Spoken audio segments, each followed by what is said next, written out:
Hare Krishna, devotees, please accept our humble obeisances, all Guru Shri Prabhupada. Just wait for a few more minutes. Matajis and Prabhujis, we'll be starting our Saturday's ISKCON Richmond, Saturday's virtual session very shortly. Hare Krishna.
Hare Krishna.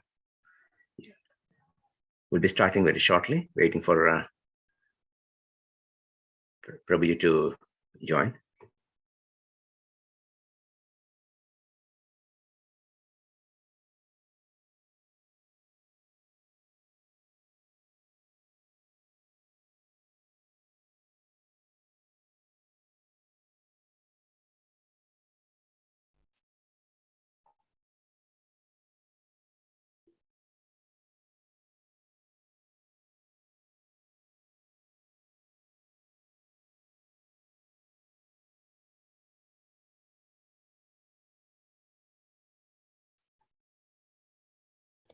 Gaura Bhakta Vrinda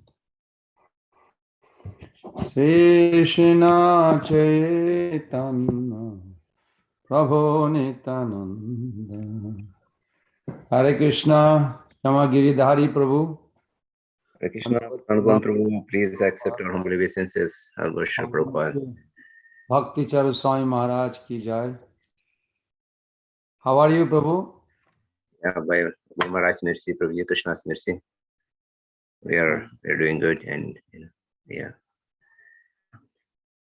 Thank you. And Prabhuji, before you start, let me give a brief introduction to the devotees that joined today. Maybe we can start from if that's okay with you. Sure. Thank you, Prabhu. Hare Krishna, devotees, please accept our humble obeisances, all Guru Shri Prabhupada. Please welcome to ISKCON Richmond Saturday virtual lecture session. And we especially welcome His Grace Pran Govind Prabhu. Just a brief introduction about His Grace Pran Govind Prabhu. Prabhu is one of the very senior most disciples of His Holiness Srila Bhavananda Swami Maharaj. Prabhuji's current Siksha Guru is His Holiness Radhanath Swami Maharaj. Prabhuji has been in ISKCON movement, Hare Krishna movement, for more than 4+ decades. He has been serving Srila Prabhupada's ISKCON Hare Krishna movement in various levels and various areas, like, for example, counseling, preaching, distributing books, management level. And Prabhuji has been staying in Alachua from last close to 20 years. And Prabhuji has been recently translating Manasiksha of Srila Raghunath Das Goswami Maharaj's scriptures. So without taking any more time, and let's make use of Prabhuji's best time, and let's please mute your lines when you join, and so that it won't be disturbed for others. So now I'd like to request His Grace Pranagwan Prabhu, please take us through the journey, Prabhuji. Hare Krishna, Prabhuji. Give me 1 second, I'm going to...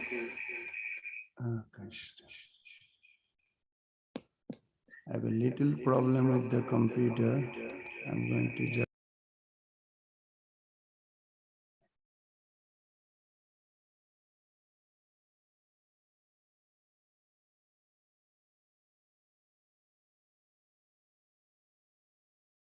Better. Sorry.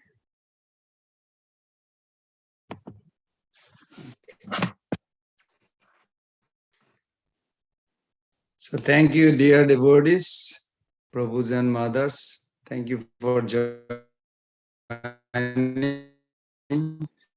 Would like to sing a song of Jai Radha Madhava, and then we'll begin.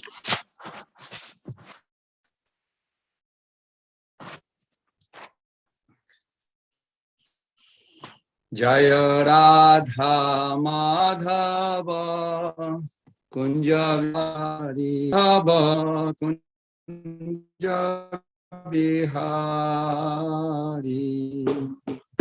Gopi Jana Vallabha Girivardhari Gopi Jana Vallabha Varadhari Jashodanandana Brajajana Ranjana Jashodanandana Brajajana Ranjana Jamuna Tera Vanachari Jamuna Tera Vanachari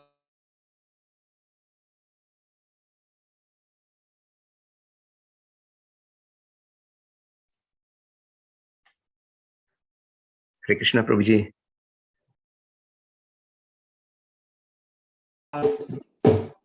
Hare Krishna, Krishna Krishna, Hare Hare, Hare Rama, Rama Rama, Hare Hare, Hare Krishna, Krishna Krishna, Hare Hare, Hare Rama, Rama Rama, Hare Hare, Hare Krishna, Krishna Krishna, Hare Hare, Hare Rama, Rama Rama, Hare Hare. Jaya Prabhupada, Jaya Prabhupada, Jaya Prabhupada, Jaya Prabhupada, Jaya Gauranitai, Jaya Gauranitai, Jaya Gauranitai, Jaya Gauranitai, Jaya Krishna Balaram, Jaya Krishna Balaram, Krishna Balaram, Jaya Krishna Balaram, Jaya Radha Shama Sundar, Radha Shama Sundar Sri Radhe, Jaya Radha Shama Sundar, Radha Shama Sundar Sri Radhe. Gaur Pramanande Hari Hari Bo.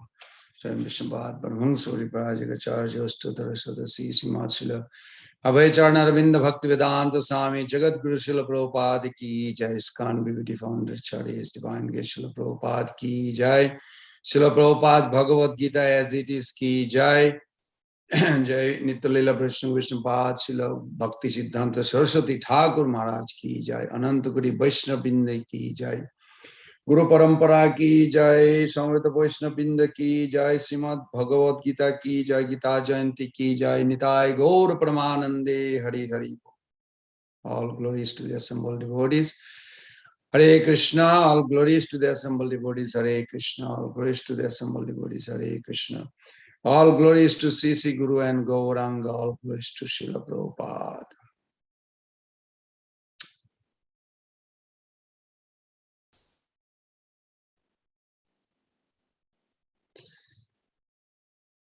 So, dear devotees, before we beginning, I would request you all fold your hand and please recite 3 times this mantra so that our consciousness can become purified. So we can perceive Sri Krishna in every pages of Bhagavad-Gita of Srila Prabhupada. Om Namo Bhagavate Vasudevaya. Om Namo Bhagavate Vasudevaya. Om Namo Bhagavate Vasudevaya. Narayanam Namaskritam Naranchaiva Naruttamam Devim Sarasatim Vyasam Tato Jayam Mudirayet Nastaprayesa Vadresu Nittam Bhagavata Sevaya Bhagavati Uttamasloke Bhaktir Bhavati Naistaki.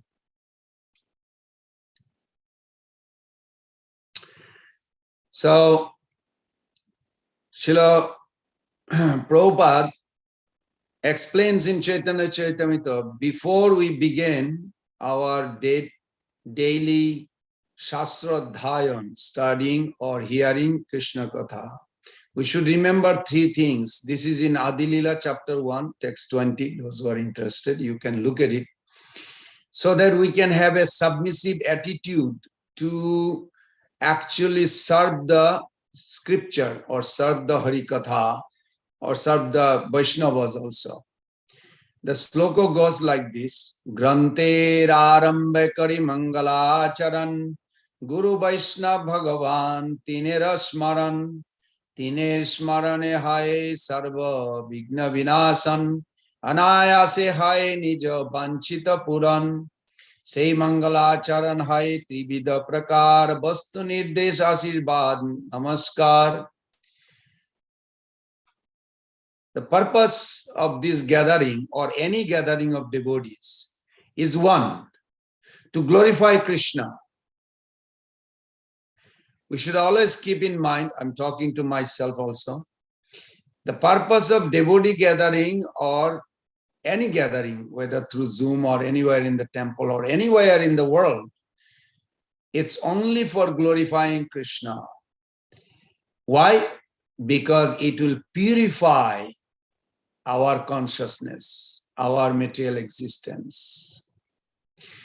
And when we do this, then automatically we'll have a mutual respect for each other and we'll develop a good relationship between the devotees. From that relationship, to detach from matter or sense gratification will be easy, which is the root cause of all suffering for all the living beings in the material world. And Bhagavad-Gita does that. So we should be fully aware. So just to give you a little brief history, the history of Bhagavad-Gita, it says about 120,400,000 years back, Lord Krishna spoke Bhagavad-Gita to Vivashan. Prabhupada gives that year even. And then About 2 million years ago, which I have no idea what that million years ago means, but I memorized that year, so I'm just repeating that the sun god spoke this to Vaivasvata Manu, the father of humankind right now, the father of all mankind. That Manu heard this from the sun god. And then he spoke to his son, later on Ikshaku, but somehow or other, this line is broken. When Lord Krishna appeared, Bhagavad-Gita appeared, that means before that, there was no clear understanding what is real, eternal religion, what is circumstantial religion, and what is irreligion. Because right now in this world, there are prominent one religion, actually it is irreligion, has nothing to do with the eternal relationship with the Lord. Eternal religion based on three things. Krishna is eternal, soul is eternal, and there is a eternal relationship between Krishna to the soul, to this world, and the six-way question triangle. The relationship with Krishna is never can be broken. Krishna has a relationship with everything, with everyone. When any religion does not promote these three key points, are not eternal religion, period. I don't like to mention, but just for the sake of it, like Buddhism. I mean, there are few big. They never promote the eternity of the soul. I personally interviewed, I investigated in my hometown, Gainesville, Florida. There is a group called Lotus. The group name is Lotus. Beautiful card of Lotus, business card. I went there a few times and I had a talk with them. And they have a wonderful fast transformation like ours. Means get out of this material creation, get out of matter. We also believe that. They also believe. But when it came after this first dissolve of mental system means the subtle body. What happened that? They say, well, it's not important. I said, no, it's important. Where am I? I'm eternal. They do not have answer. There's another rich religion in this world, don't have an answer. They come up to this. So there's a true transformation for each of us. And Bhagavad-Gita is the only book that explains both. And Prabhupada actually amplify, magnify Bhagavad-Gita's this true transformation. The first transformation is whatever condition we are, we want eternal happiness, permanent solution of all the problem. That transformation, all the religion more or less agree in this world. But the second transformation, after material or attachment to the matter dissolve, what happened to the soul? No answer. Even the biggest religion in the world has a vague answer. No completeness. So back to this, that was broken at that time. So Krishna appeared 5,000 years ago. He re-spoken Bhagavad-Gita. And then even it went little dark age. Thousands years ago, Ramanujacharya Gita Vaishyam was first 700 BC. Vishnu Swami came, first Vaishnavacharya came in this world. Then 786, Shankaracharya came. He twisted the philosophy of Bhagavad-Gita to divert unnecessary disturbance, atheistic or demoniac mentality people away from the innocent public. And Srila Prabhupada said, innocent are 95%. So 95% can become a devotee immediately, right now. But 5%, they have a little concocted atheistic demoniac. To divert them, Shankaracharya was needed. It's not a good philosophy, but it's needed just to attract them, divert them. Then, of course, the other three Acharya appeared, and then Mahaprabhu appeared 500 years ago, where the essence of Bhagavad-Gita was re-established. And then Srila Prabhupada magnified what Mahaprabhu came to do. It appears like it was infused the world, but it was not visible. Srila Prabhupada came and traveled the world and opened the curtain and shown, no, it is all over the world. Mahaprabhu supposed actually preaching all over the world, but Mahaprabhu's preaching all over the world was not visible until Prabhupada came. Even when Prabhupada wrote Bhagavad-Gita, his manuscript was stolen. I'm sure you all heard it. Then Srila Prabhupada again wrote the whole thing. Of course, in the meantime, devotees were reading Radha Krishna, Dr. Radha Krishna and Mayavadi's Bhagavad-Gita. But Prabhupada told them, don't read the translation, don't read the purport, just the sloka. That's all. So we are very fortunate that we have the pure Bhagavad-Gita right now in this world through BBT, through ISKCON. So we are eternally grateful to Srila Prabhupada and his wonderful society and his wonderful followers and his BBT. BBT is separately established by Prabhupada beside ISKCON because he wanted BBT publication has to go on. So with this small note, I'm just going to say that Srila Prabhupada's first inspiration to get the ticket to come to the West and writing the Bhagavad-Gita, not writing, translating Bhagavad-Gita into English with the synonyms, translation, and his own Bhaktivedanta purport.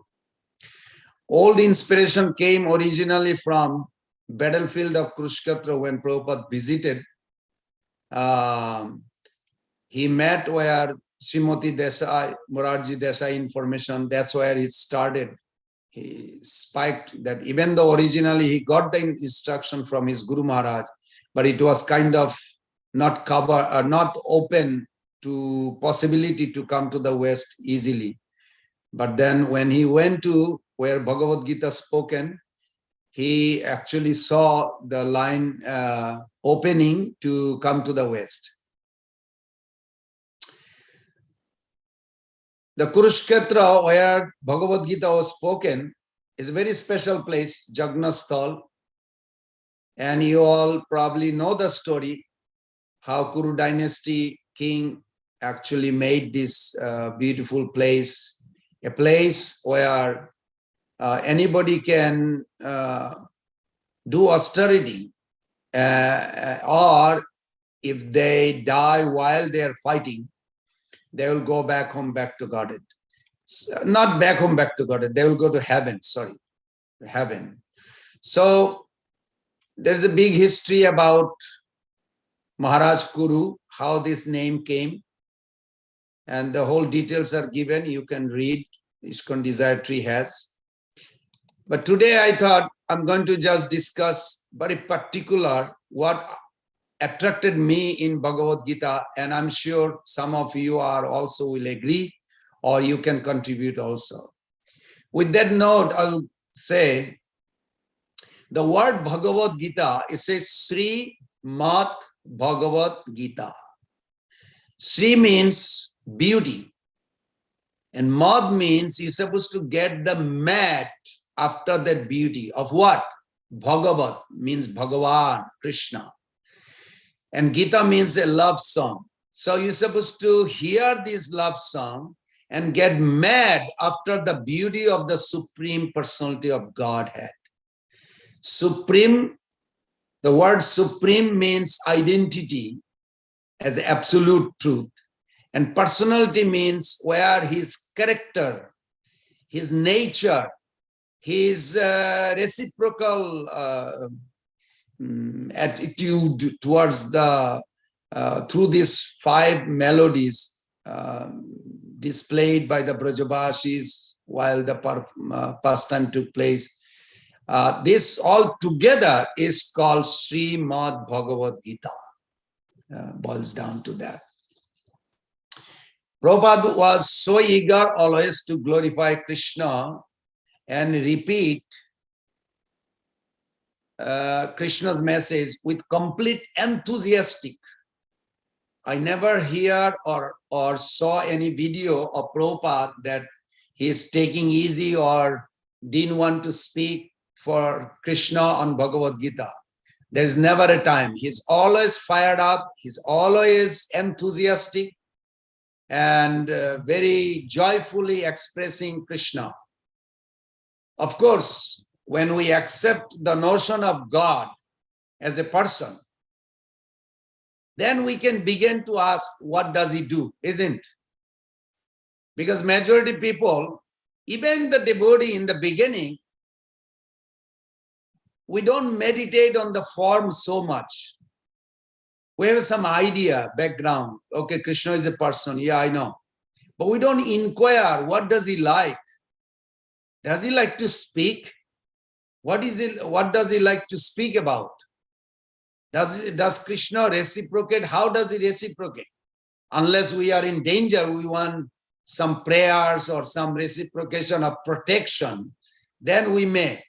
But actually, if we think about it, if you deep down think about Bhagavad-Gita, that how Krishna interact with us, especially how does he interact with his pure devotees, like Arjuna.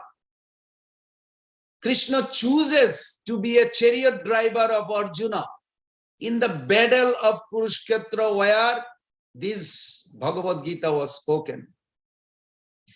Now, if you are still connected with the Vedic culture of Varnashram, the role of a charioteer that Krishna took is not very appreciated. It's a kind of a Sudra work.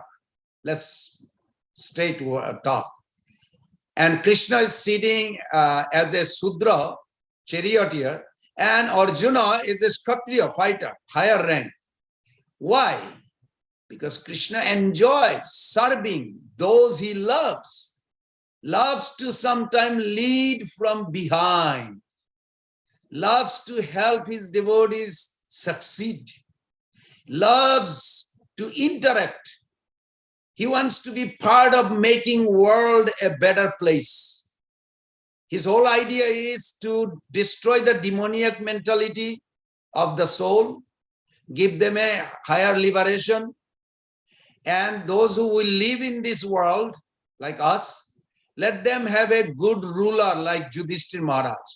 How lovely Krishna's, even though this material world, Krishna always looking better, well, living for us. Of course, for some, understanding God in such a personal way can be a bit unnerving. Because Krishna acts too much like us. We might think too ordinary. While there is a hint of truth and caution in that, we also understand that beyond the awe and reverence, we have for the magnificence of the Creator, the creation. There is a very sweet and personal relationship. The close and personal relationship with Krishna is the promise of bhakti, the love between Krishna and us and God. So Srila Prabhupada, it well in his commentary on Gita, if you look at in Bhagavad-Gita 1.21-22, this morning even I was reading, such a fascinating purport. Srila Prabhupada explained, although Lord Krishna is the Supreme Personality of Godhead, out of his causeless mercy, he was engaged in the service of his friend.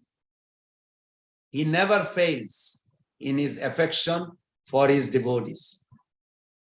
So Bhagavad-Gita is not only about Krishna or Arjuna, it is about us also. It's well written by Prabhupada. So Krishna says, Prabhupada says, Krishna is addressed here as Achyuta. Achyuta means infallible, charioteer. Means he never forgets to give protection, affection, care for his devotees. Since he did not hesitate to do so, his address as Achyuta.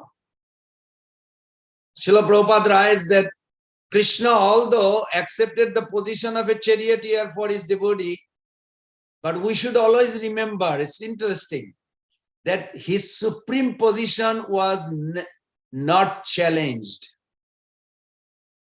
He is eternally supreme, whether he is a delivery man, peon for a peace letter for the Pandavas, or he is a charioteer, but his supremacy is eternally within him. It is him, the supreme. His supreme personality of Godhead, Rishikesh, Lord of the total senses. The relationship between the Lord and his servitor is very sweet and transcendental. The servitor is always ready to render service to the Lord.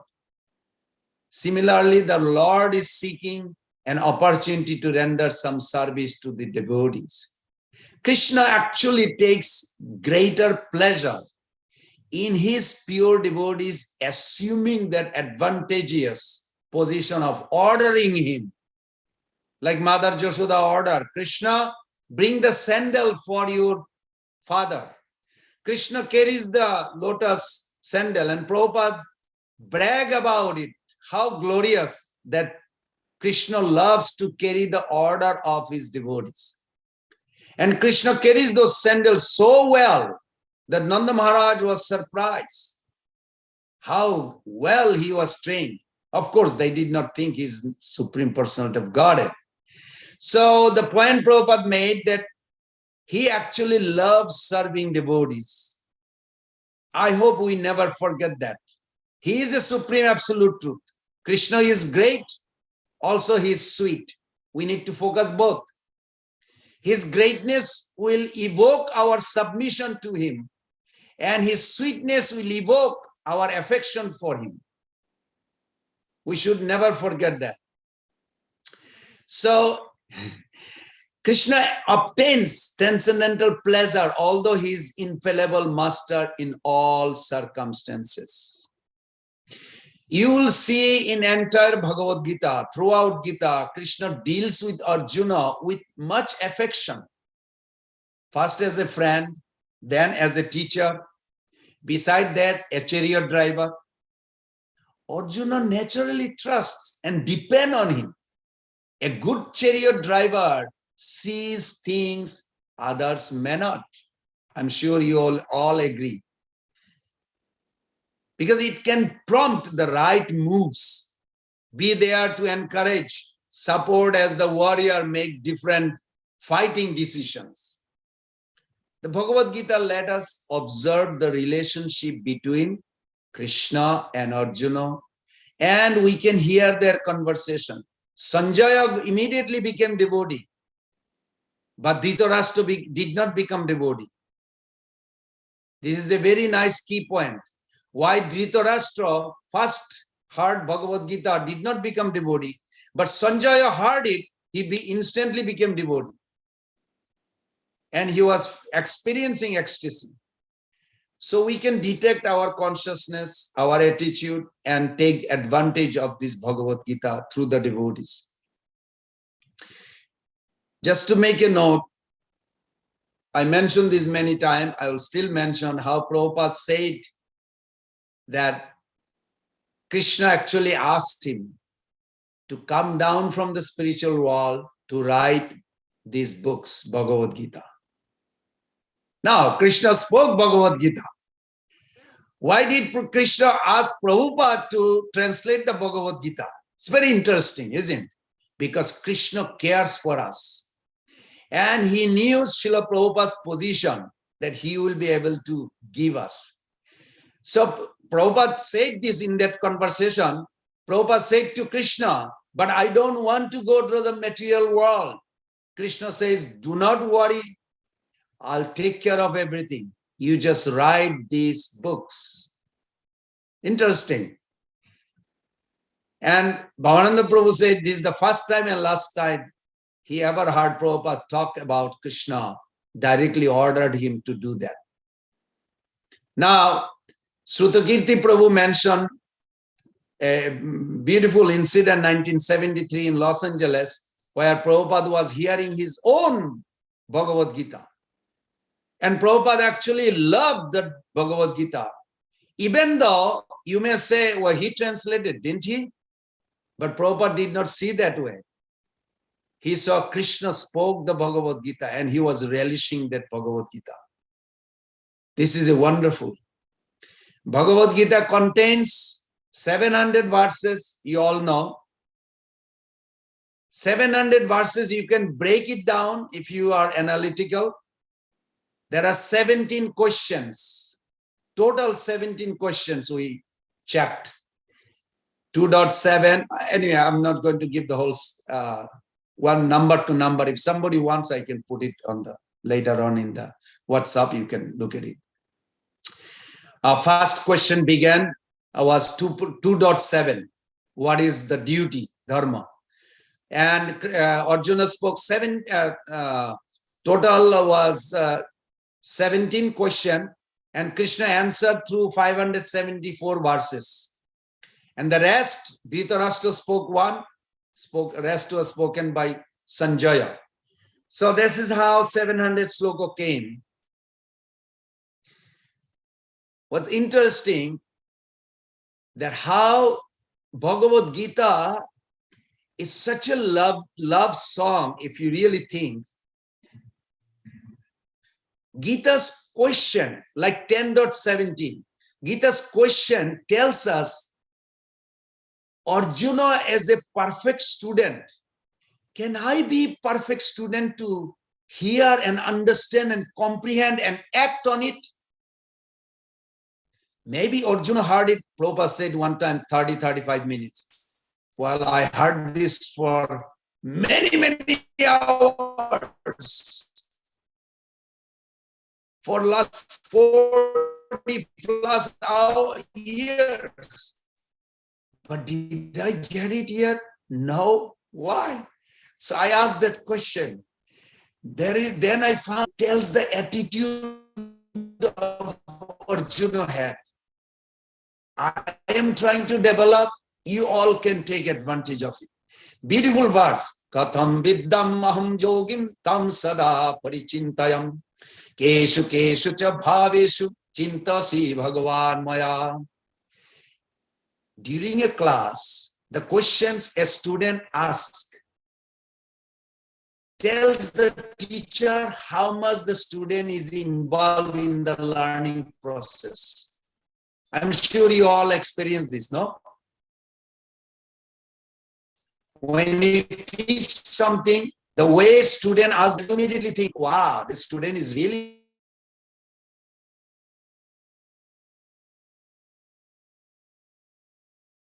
paying attention.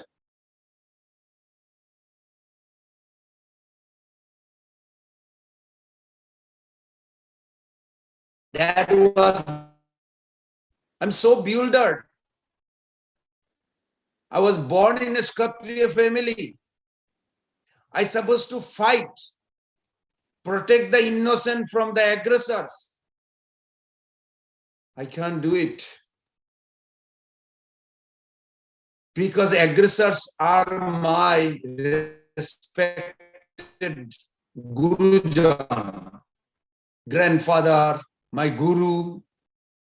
I'm supposed to kill those aggressors, my cousins, to protect who?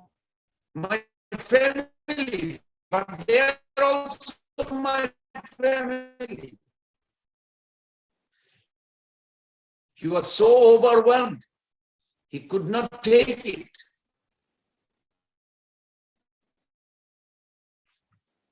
Then he looked back. Then who am I? He said, Dehi nahasmin jata dehe komaram jovanam jada tata dehantam. You are a soul, spirit, soul. You are not a Kshatriya, you are not Kutiputra. Acceptability of spiritual reality.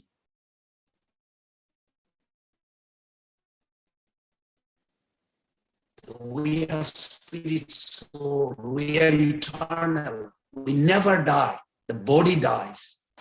So for body death, we should not lament. If we are firmly fixed at the lotus feet of Krishna, defined identity, functional identity. Identity, you are a soul, belongs to Supreme Soul. Identity, you are a man, woman, business.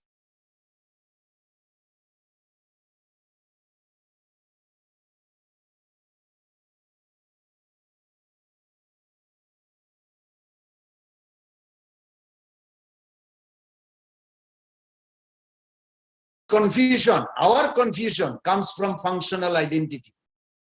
I am a father, I am an American, I am a this, I am that.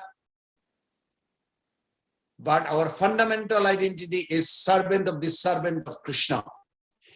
If we can keep the fundamental identity above functional identity, problem is solved. This is how Prabhupada's purport I got it. The next, another sloka. Now this is the qualification of student. What is the qualification of teacher like Krishna? It's very nice. You can look at 6.33. Arjuna says, Jayam yogastraya prukta sammena madhusudana etasya hamna pashyami chanchalavad stitam stiram. It's very nice. When a good teacher are concerned about knowing and delivering their lessons well. Great teachers are concerned about ensuring that their student understand the subject. That Arjuna's bewilderment is removed or not. If you look at the last verse, 1872, it's a wonderful purport Prabhupada gives. I love Prabhupada's purport on that. Prabhupada like magnify Krishna's word for us and for Arjuna. That was the last Krishna's word, and the next verse is last Arjuna's word. Krishna says, so if you read that Prabhupada's purport, it's so nice. Now, as a serious teacher, student discussion, Krishna is concerned, has Arjuna understood this message or not? Krishna asked this to Arjuna. Till now, Arjuna was questioning and Krishna is answering. Now Krishna is asking first time question to Arjuna.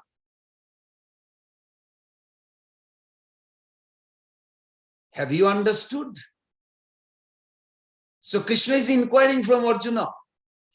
Have you heard attentively? Did I make it clear? Just for an example, if you go to a doctor and you say, I'm here to see you, I'm sick. Oh, good, wait for a minute. And he goes inside and comes out within a minute and brings some medicine. Here is the medicine. Now, how would you feel? Well, he didn't even ask what kind of sickness I have. How come he gave the medicine without knowing what? Krishna is not that kind of a doctor or a teacher. Krishna has an affection, he cares, and he had a protection for Arjuna. He asks, have you heard it attentively? Krishna has taken Arjuna to battlefield, converts battlefield into a classroom. And he revealed that kind of knowledge, which was never revealed earlier and will not be revealed again. Extraordinary knowledge he revealed. He raises the consciousness of Arjuna, student, to such a high level. What is the result? Illusion and ignorance. Illusion means I don't know. Ignorance means I have a wrong idea before I came. Or before teacher Krishna's last final verdict. All destroyed.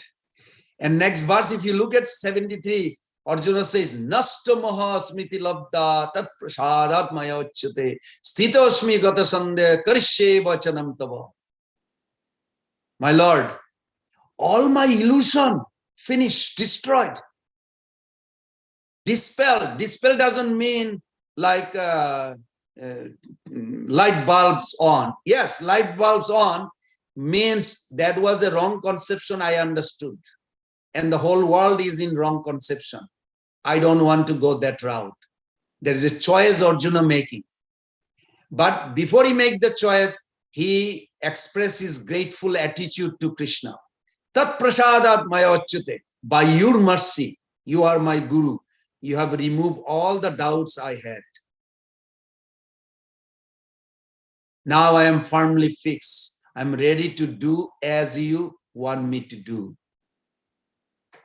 Arjuna didn't say, I'm ready to fight. No, whatever you want me to do. This is a good attitude. I cannot fight or I will fight. Both are false ego. I will do whatever pleases you. That is pure goodness servitor. Arjuna's conclusion was that. It was so wonderful. Krishna was ready, and Srila Prabhupada writes, it's such a hilarious.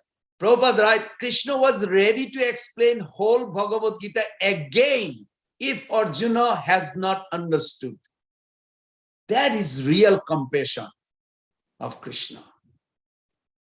I'm sure Krishna probably was so happy to hear Prabhupada's wonderful purport. And that's how Prabhupada is. Now, I'm looking at the time. I found few slokas that affected me so much in my life. There are many sloka, over 100 sloka that affected, but out of 700. But at least I'm going to quote few. One was that 4.36, where I find Prabhupada collaborate this knowledge of Bhagavad-Gita, where it is distributed, where it is illuminating our heart. We should think as a boat. You know, boat, to cross the material nature, you need to sit in a boat. You cannot just swim. Swimmers are karmis. They will be finished, dead. The Gyanis are like have a little canoe which will be crashed by the waves.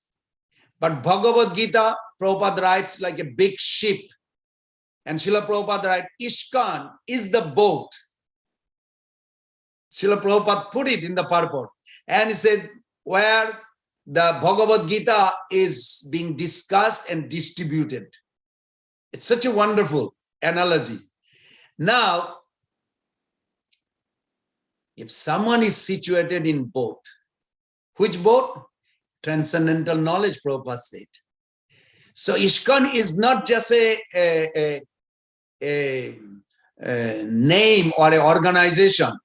It is a transcendental society. Now, just to give a little warning, you all are advanced devotee, I know it's not for you, but in case if you hear some people criticize ISKCON or the leaders or this, that. I love that purport, how Prabhupada put this interesting. Just like if you see a beautiful girl, that this girl is very beautiful. But if you pay very close attention, the girl also passes urine and stool. Does it mean that her beauty is gone? And Srila Prabhupada, in a conversation to his disciple, he said, our society is like this. We may have something because it is contaminated with the material nature. Does not mean we have to pay attention on those. Just like a girl's beauty is beautiful, pay attention on that. ISKCON is distributing transcendental knowledge to elevate your consciousness from lower to higher and go back home. That is ISKCON for. Anything else within ISKCON, it is not our concern so much. It will be there because of the material nature. So wonderful. Another point, very nicely over there, stressed Prabhupada. Also, Prabhupada gave a many lecture on that sloka. That's why I'm blending in.